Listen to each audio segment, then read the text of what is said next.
A very good evening to you and a warm welcome to the Supreme Petition here on KTN News. My name is Sophia Wanuna.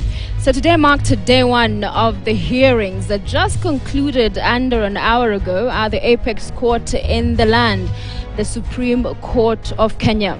And all petitioners in the consolidated petition that contains 9 issues for consideration by the 7-judge bench seeking to challenge the election of President-elect William Ruto as the 5th president made their oral submissions in open court. And before I introduce my guest, I want us to quickly have a look at the 9 issues, because that's what all of the counsel, if you are watching the proceedings all the way from 9 a.m. this morning to just a few minutes ago, this is what they were submitting on, and their case is around these 9 issues. 1, there are 9, as I mentioned: standard of technology deployed by the IEBC, and we heard extensively today that it was not up to standard. We'll be discussing a little bit more of that. Interference with uploading and transmission of Forms 34A, differences between Forms 34A uploaded, received at the National Tallying Center, and those issued to agents at polling stations. Then there's a question number 4 around the postponement of elections and whether it suppressed voter turnout. The 5th issue for determination whether unexplained discrepancies between the presidential election and other elective positions such as governor and the rest had an impact on the overall election. That's a presidential one. IEBC, did it carry out verification, tallying, declaration according to the Constitution? We had a resounding no from the petitioners today. Also declared president-elect, did he attain 50% plus 1 threshold? Again, another no according to those who have filed these petitions. Irregularities and illegalities that affected presidential election results, submissions were made on these as well. And so are reliefs and orders sought, and we'll be seeing, of course, on the 5th of September, Monday, when the Supreme Court will be rendering a verdict, whether in fact they will be granting any of those orders that have been sought so far by the various petitioners. So a lot was covered today. As we said, there were, remember, initially 9 petitions. 2 of them were struck out. That is the one by Moses Kuria and Ruben Kigame. 7 remained. Those 7 were consolidated, the lead petitioner being Raila Odinga and Martha Karua. They had 3 hours to submit as lead petitioners, and then the others had 30 minutes each. And throughout the day we have had that. Important to note at this point as well, 2 scrutiny exercises, as we mentioned yesterday, if you were watching, had been granted. As of yesterday, it was 15 polling stations that would see a recount and retally. However, that number increased to 41. And issues around that 41 again came up in court when parties raised concern that there were various demands of more tallying to be done and recount on more polling stations. However, the Supreme Court gave direction that the scope remains 41 because of the time constraints the court faces. Remember, that 14-day timeline is quickly running out. That clock is winding down. And then there's the server as well, scrutiny, the read-only access. That exercise is also ongoing, and tomorrow afternoon reports are expected to be submitted on these scrutiny exercises to the court. As to whether they will have impact or not, we'll wait to see. My guest this evening, joining me on our election center, on my right is Dr. Martin Olo. He makes a comeback. He was here with us yesterday. He's an advocate. And so is Nelson Harvey, former president of the Law Society of Kenya. Also with us is Mula Musau, who's the national coordinator, ELOG. Thank you, gentlemen, for being with us today. I'll begin with you, Olo. So the petitioners have laid out their case. What for you are the highlights today? Thank you, Sophie, for having me and for seeing the president of LSK here. And my good friend. Oh, he continues to be. Presidents are always President Emeritus. Yeah, presidents are all right, Polly. I think that today was the day for petitioners to lay out their issues, and I think that they have done it within the stipulated timelines. We said yesterday that the Supreme Court has been strict on terms of time management. They were strict today. But they were fair. They were able to give everybody a chance to bring out their issues. So what stood out for me? I think the question of who is IEBC was up for discussion and perhaps for elucidation. And I think after this Supreme Court session, we will clearly know that there is the chairman of IEBC is not a one-person office; it is a collegiate office, and the decisions around elections have to be collegial. We had clarifications about what is verification, what is tallying, and who then does the verification and who does the tallying, and what is the role of the chairman in terms of declaration. I think those issues came out. There was the issue of technology and perhaps the failure of technology or the interference with technology or apparent, issues about how the forms were uploaded in terms of 34A. What image, what form did they take? Were they image? Were they PDF? Those are issues that have come out today, and we'll hopefully see the responses that come out of it. But I liked the questions that the Supreme Court was then asking at the end. They were simple questions, but going to the heart of the matter. What if we find that these elections were very badly done and we ask for a rerun? And we also find that the chairman was so irresponsible that we then want to impugn him. What if? What happens? Do we have any constitutional fallback position? And then Justice Lanola asks that, look, the constitution says who the chairman should be. Out of the 7, there's only one person who fits that, who foots that bill. Yeah. What happens?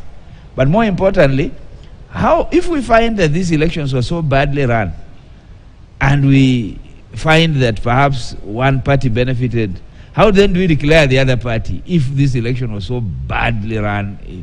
So they're hard questions, and we hope that out of tomorrow, when we see the responses, we might be able to begin to see how then the court may be able to navigate. But I think issues were out. Some issues will flop because, like, one of the things that I think will crash is whether the postponement of the Kakamega and Mombasa may have suppressed.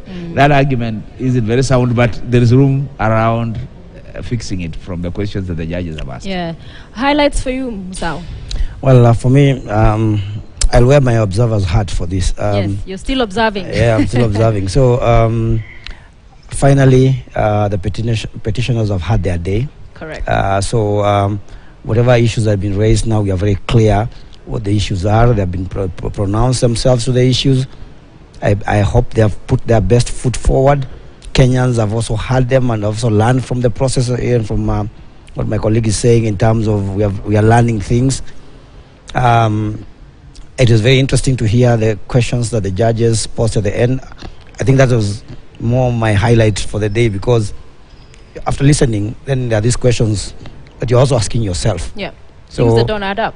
Yes, so at the end of the day, the questions that I was having were asked in a very simple way, in a way that everybody understands. So we look forward now to then what happens. Let's listen to the responses. The opportunity has been brought. For me, this process is good for Kenya, for the purposes of unraveling or unpacking what an electoral process is all about. Right. So I think we are going to come out the better. That is, of course, some of those very difficult questions, if they are attended to and attended to positively, I think we're going to come out of this process as a better country. But that's much more of a hope and anticipation than perhaps what will happen at the end of the day. And the petitioners will get time to respond to the questions raised by the judges on Friday during the rejoinders after tomorrow's day is set to be for the respondents. Javi, what stood out, if anything? Well, perhaps I point out what did not stand out. Okay. Because 3 outcomes were intended by the petitioners. One is to declare Raila Amolo Odinga as president-elect after the IBC has been directed to tally and give a final count. 2 is to declare that Dr. William Samoei Ruto did not garner 50% plus 1 and order for a repeat election. And 3, to dismiss the petitions. Now, what came out quite outstanding is the fact that nobody of all the counsel that submitted today tended to bring his or her argument close to those two fundamental questions. One, pointing to the fact that there is a possibility that Raila Amolo Odinga won, and two, that Dr. William Samoei Ruto did not win by the required standard set out in the Constitution. And then perhaps we may need to interrogate these petitions a little bit further from what we saw today.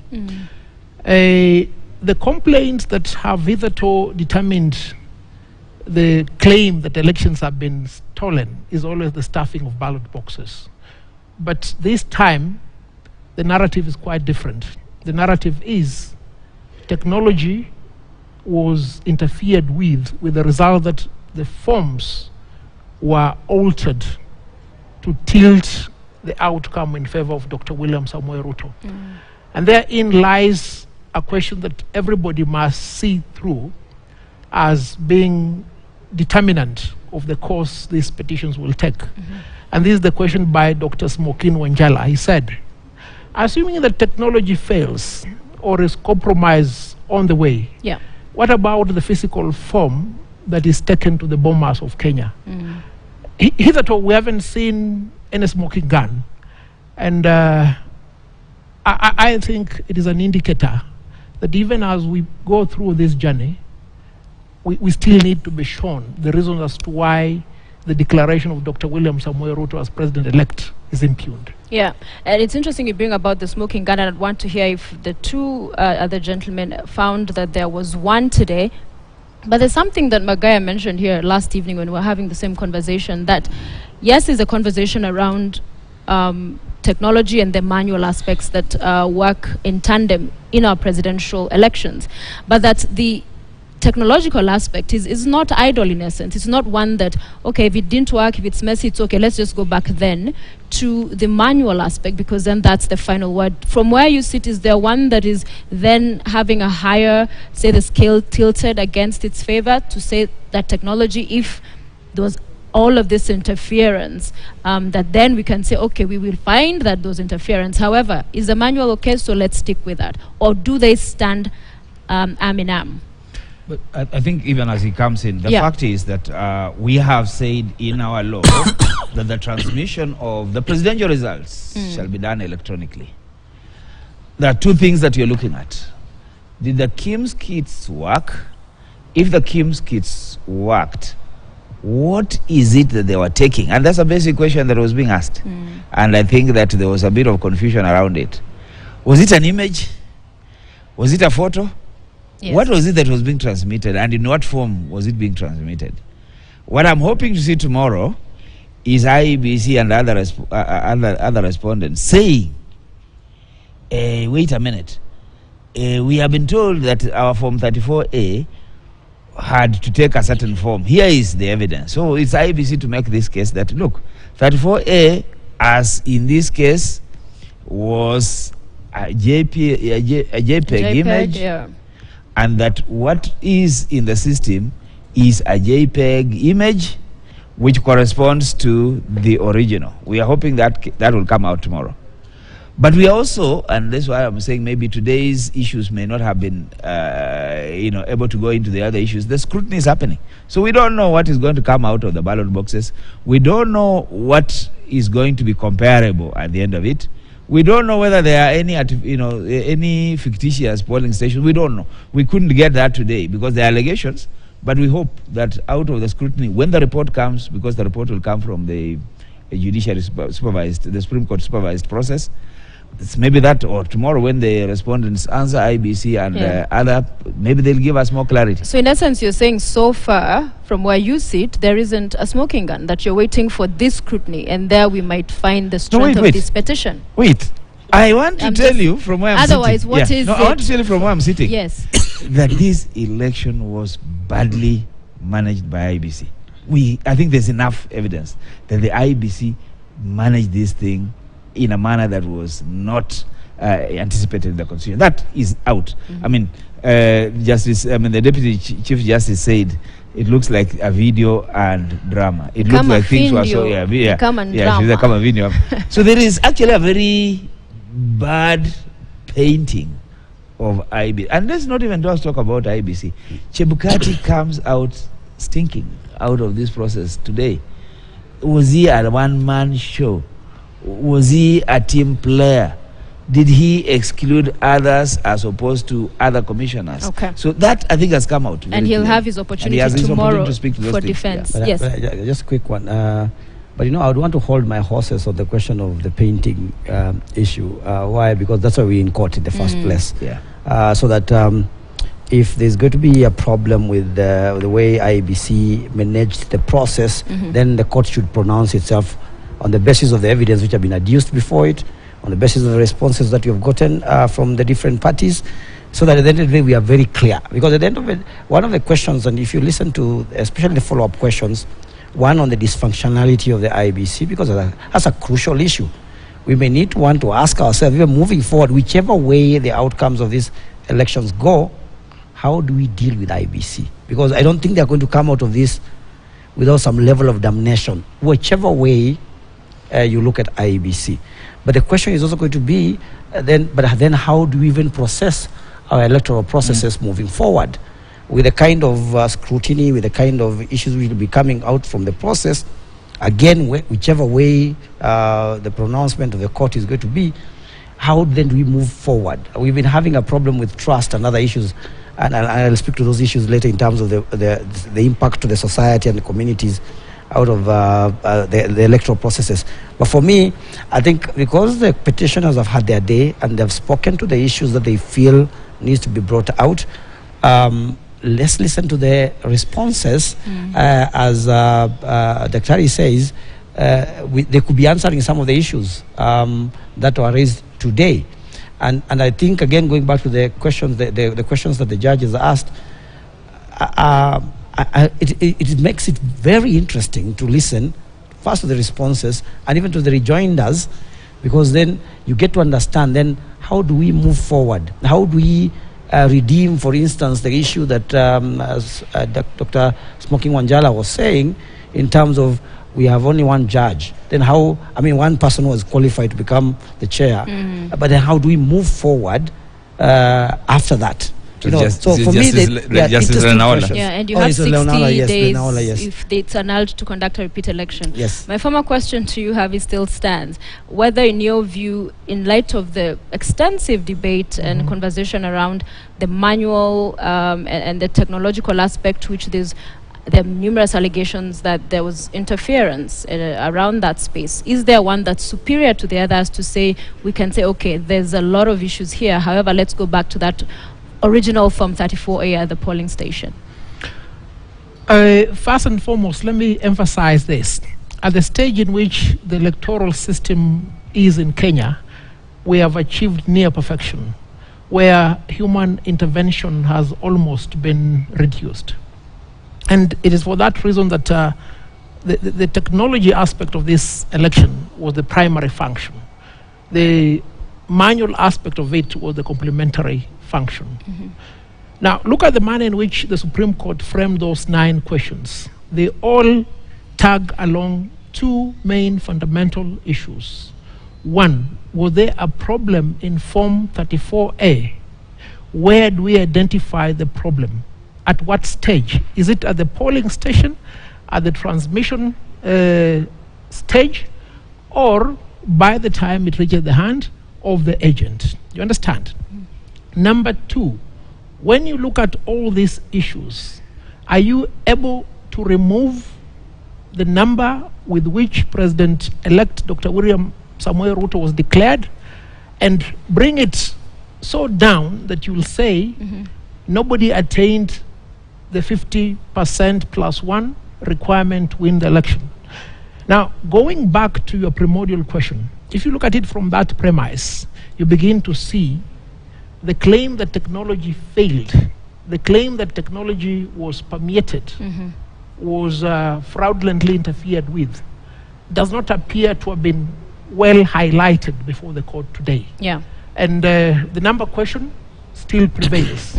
So that even as we wait for this response, and you must take into account, there is nothing very new that will have come out of the oral arguments today, because the arguments were based first upon the pleadings and the law. Now, for somebody to say, let's wait and see what will come out of the scrutiny exercise, it would be a little bit speculative, because the case ought to have been seen as early as now. From where I stand, I haven't seen anything that negates the win of Dr. William Samoei Ruto. Right. And regarding technology, we had the KIMS kit failed inordinately more in the petitioners Raila Odinga's stronghold. This is counsel Soweto. This mathematic question was raised, and one of the commissioners in her affidavit, Chebukati, failed to ensure, that's Irene Masit, failed to ensure due diligence was done. So this technological animal, if you like, is one that really, it will be interesting to see how it is settled eventually. Yeah, I think that we are in a place where we need to speak to ourselves and need to ask ourselves hard questions. My good friend says that we have neared perfection. I would say we are so far from perfection. In fact, if we were only dealing with technology, it would be better. But now we are dealing with the human. The human interface in this process is our problem.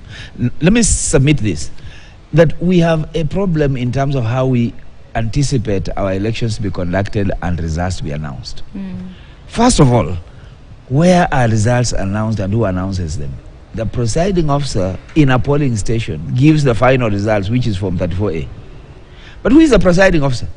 A presiding officer is likely to be a public servant acting as a PO for a temporary period. Who is the presiding officer? Maybe some Kenyan who has, maybe some time who has decided to volunteer, because it's a temporary job. So you get trained and then you... And these are the people who make final decisions. So even when we talk about our preparedness, where is our preparedness in our electoral process? Perhaps we should be asking ourselves questions. Are we investing enough where it matters, which is the polling station, the management of it, and then the transmission of the results? Because when you look at it, the returning officer is the only permanent officer of IEBC at the constituency level. The others are deputy returning officer and maybe a few other staff. Most of the staff out there actually delivering this election are temporary staff hired by IEBC. A big question we need to ask ourselves. Then come to technology itself. A lot of the interfaces we are struggling with, even the technology in KIMS kit at that level, are a bit of human mistakes. And in some cases, and I can tell you in Kakamega, for example, where the SD card for a KIMS kit that was meant to be in a polling station in Mumias West called Mkwa or Iyabo, for example, was interchanged with a KIMS kit in Likuyani and in Kuisero. So those KIMS kits were not having a problem, but the person who made sure those things went there made sure that they went with the wrong SD. Human problem, not the technological problem. But now coming back to the issue of what we are dealing with here, we have to agree whether we have it all wrapped. And this is what the scrutiny of the servers and whatnot is going to tell us. And I've seen reports which have actually indicated that just looking at the footprint of what happened from the worldwide technology, I mean, of course, there's this professor in University of Michigan who has already written a report dated 27th of August, who has no good things to say about the level of fraud that was happening within the system. Now, again, I'm not at this point making a judgment, but I'm just saying that reading from what we are seeing, from what we are hearing, there was human interference with the technology. So technology itself was not the problem, but the human intentions and the interference with it. And former Commissioner IEBC, Rosalyn Akombe, after she left, I think it was in a report of hers that number one on technology, IEBC should not be changing the technology every election cycle, and number two, there should be permanent staff, to the point you make about the high turnover, the staff that also are onboarded just for a short period, temporal, that is problematic for IEBC. But also what's very clear and stands out in all of this is how the commission, of course, is under sharp focus, but how the petitioners have gone hammer and tongs for the chairperson, observing the election, but even preceding 9th of August, and seeing all of the events. Of course, the 4 commissioners came in just last year. This has completely been torn into shatters. I don't think IEBC as currently is. Can it, in your view, remain together intact, or this is something we'll need to see the direction going forward? I think in terms of IEBC and the moving forward, that is going to be a very long story. I don't think and I've said this before, I don't think IBC is going to come out of this process unscathed. Whether there are 4 commissioners left or 3 commissioners, I think the die is cast for those 7, in my view. Because you're going to have a commission, you have 3 commissioners who let's assume everything is okay. But there's a split, we are clear. There's both a split. 3 commissioners resign in January, 4 remain. We have a country which is divided right in the center in terms of support from one thing to the other. Whichever faction wins, the faction that feels the 4 commissioners were supporting their case will be happy with them. The other will not be happy with them. And vice versa. So that even if the Raila faction, for instance, won the election, they will not be very happy, and they've already stated it very clearly. So the die is nearly cast for those commissioners. I have good friends inside there, and I think whatever has happened is basically very unfortunate. But there are 2 things I wanted to say in terms of what Dr. has talked about, the centrality of the polling station. I totally agree with him that we have not given it the attention and the premium it deserves. The minute we said under Maina Kiai that polling results are final, that should have been the focus area moving forward. How do you bring in those presiding officers and the rest of the team? But there's also another side of the story. While it may look a bit difficult to deal with that, particularly because these are temporary stuff, but then remember again under Article 86, which talks about the simplicity of an election process, that the people of Kenya need to participate in their own electoral processes. So there's a good side in terms of getting those local professionals, be they government agents, be they primary school teachers. There's a good side about them being the managers of the election within the local space. It is basically the due diligence that perhaps we need to give in terms of who then comes, the vetting of that process, get the good people. And as you look, by the way, we have actually done a number of statements where we've talked about the centrality of the POs and why they need to be given attention in such a difficult environment. But the issue of IBC, and the last point for me is the question of technology. World over, technology has not solved electoral problems. In Germany, at one point, they even had to go back to manual because they never felt that technology brings about black boxes. One of the words which have been trending over the last 1 month is opaqueness or opacity or whatever people want to call it. They think it's a person. Yes, of course. And there are people here, there are people even who are going to, kids who are going to be born with that name in places in this country. Opaqueness and opacity. Technology brings about a black box in an electoral process. So even when we're talking about transparency, the minute you bring in technology, there's an element of opacity in the process, because not everybody, some we are talking about opening servers. I think there are orders about opening servers. Yes. What is the expertise that is required to be able to get into that server so that you can get information that allows you to make pronouncements on the validity or invalidity of the process? I think we are taking it too far. We need to recede or go back to Article 86 and make our elections as simple as possible. So yes, we have a scenario where there are very many questions which are being asked, but we need to look at it from the framework of Article 86. Can we make our elections as simple as possible? So even when there are disputes, we all understand them. We all understand what is the process, where is the problem between. But my last point in terms of just the technology and a question that the court needs to really deal with, the question of those Form 34s. So if the original is at the polling station, and we have transmitted one using an image, and one has gone with the returning officer who is a permanent employee, we go back to Justice Smoking Wanjala's question of, so this one goes by bus, and the other one goes by air, there is interception, there is another one given to the agents, and whoever else is in the space. At what point do they differ? If it is found that those forms are different, the original, the agent, the one which was transmitted, then you can start talking about a smoking gun. But even then, the question of substantiality must still be addressed. Satisfied, yeah. Yeah, because you may find a smoking gun in terms of our footprint, in terms of, well, it looks like some forms are different, but is it substantive? Is it substantial enough? You know, there's something, Musau, that has come out of this. Travel. What is the travel time of a form from a Kim's kit to the server?